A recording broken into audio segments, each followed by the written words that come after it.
Rapperswil in Switzerland. Rapperswil is a village in the northeastern area of Thurgau in Switzerland. In 2017, the population stood at just 394.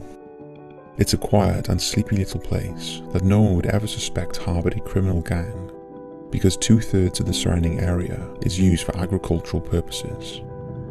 Zurich police were using Google Earth to find the addresses of 2 local farmers, whom they suspected of taking part in drug deals. They were investigating the drug ring when they stumbled across satellite imagery of a 2-acre cannabis farm. The crop was hidden in the centre of a field of corn, so a passerby would not notice anything strange in the nearby fields. The chance discovery of this satellite imagery resulted in the arrest of 16 people, including the 2 farmers, and the discovery of over 1 ton of marijuana. The wider investigation discovered that over a 4-year period, the drugs gang had sold 7 tons of marijuana. The drugs were seized along with money and other valuables, which were worth over 2 million Swiss francs. The 2-acre cannabis farm has now been destroyed.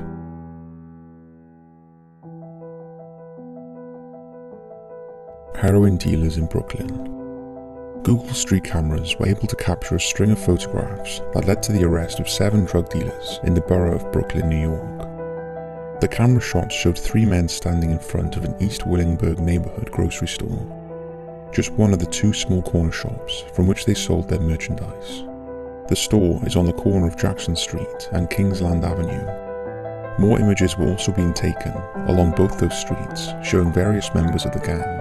This led to a string operation by the NYPD when several undercover police dressed up as customers so that they could buy drugs. The heroin they bought was in $10 envelope wraps that were stamped with brand names including Magic and Crossbones. On several occasions, the police were taken inside the store by dealers before they were given the drugs.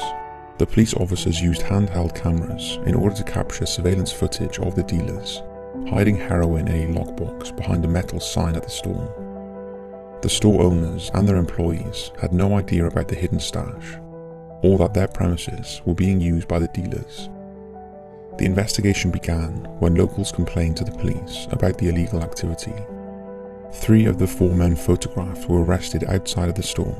Another 4 were also detained, including 2 brothers who were caught in the basement apartment of their mother's house. Police found 20 plastic bags full of heroin, as well as marijuana and other drugs, including envelopes, brand stamps and scales.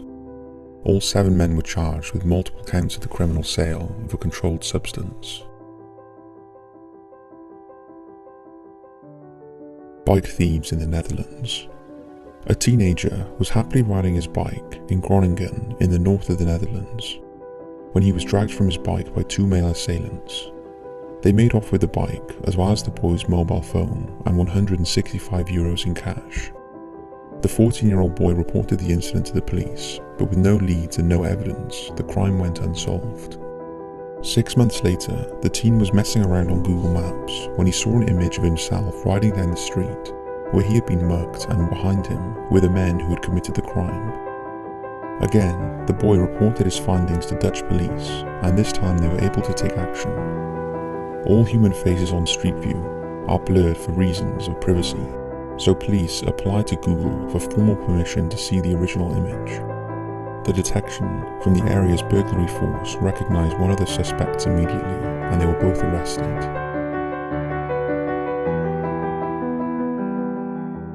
Dumb criminals. Brad Cooper left police a trail of evidence when he made the mistake of using Google Maps to plan the route he would take when disposing of his wife Nancy's body. He was given a life term for her murder. Stephen Hodgson was also sentenced to life imprisonment when he murdered the elderly lady Patricia Thompson. Evidence showed that he had used Google Maps to scope out her house. Santosh Kamori was celebrating at a Hindu festival with friends when she was shot in the head and killed. She was attending the party on the top floor of a luxury hotel in Bathinda at the time. Punjabi police were at a loss as to why the 45-year-old who worked for the military engineering service would have been targeted in that way. The hotel was in the area of several marriage palaces, and is custom in small towns in northern India for there to be celebratory firing of gunshots into the air at weddings. Although it is illegal for anyone to carry a weapon in a public place, many cases go unreported. In larger cities, not everyone in the neighbourhood is likely to be invited to a wedding, so any gunshots and loud music will be reported. But in smaller towns and villages, everyone gets invited, and therefore no one wants to be the person telling tales to the police.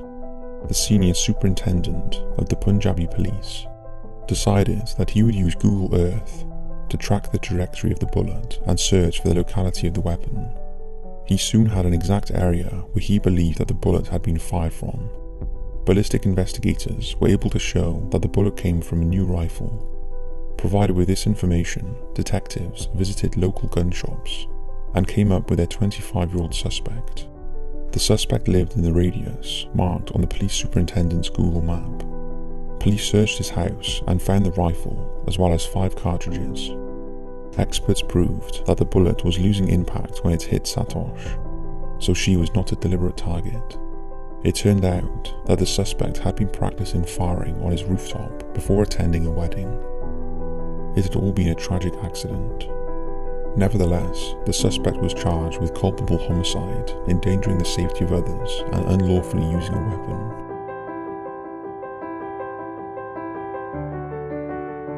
The Cameroon murders.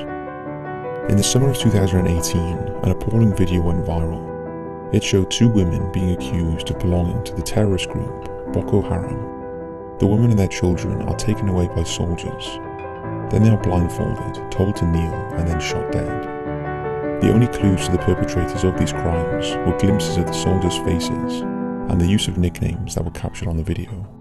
There seemed no way to know who the soldiers were, where the killings took place, or even which country they were in. 2 months later, BBC journalists began to investigate the incident and were able to work out what actually happened that day using Google Earth and Facebook. They posted their investigation on Twitter for everyone to see. To begin with, the journalists needed to find the location. Amnesty International experts concluded that the uniforms and the insignias belonged to Cameroonian soldiers who were probably in the area of Mayo Tsanga, a volatile region of northern Cameroon.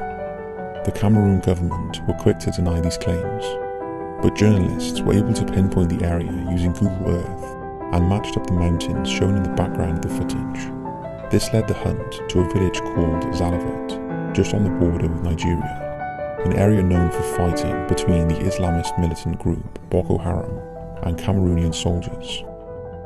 Once they knew which area to look in, the journalists were able to narrow the search down even further by using Google Earth to find recognizable roads, buildings, and even trees. Using all of the information gathered, they were able to get an exact location where the incident happened. Now they needed to find out when it happened. This was done by comparing the footage and satellite images, and they were able to reduce the timeline down to between 2015 and early 2016. This was narrowed down even further by noticing that the earth was so dry that the footage must have been filmed during the dry season, which is between January and April in this region. Then amazingly, they were able to use the shadows cast by the soldiers and a mathematical formula to work out that the footage was filmed between March the 20th and April the 5th, 2015. Now all that was left was to find out who the soldiers were, and for that the journalist turned to Facebook.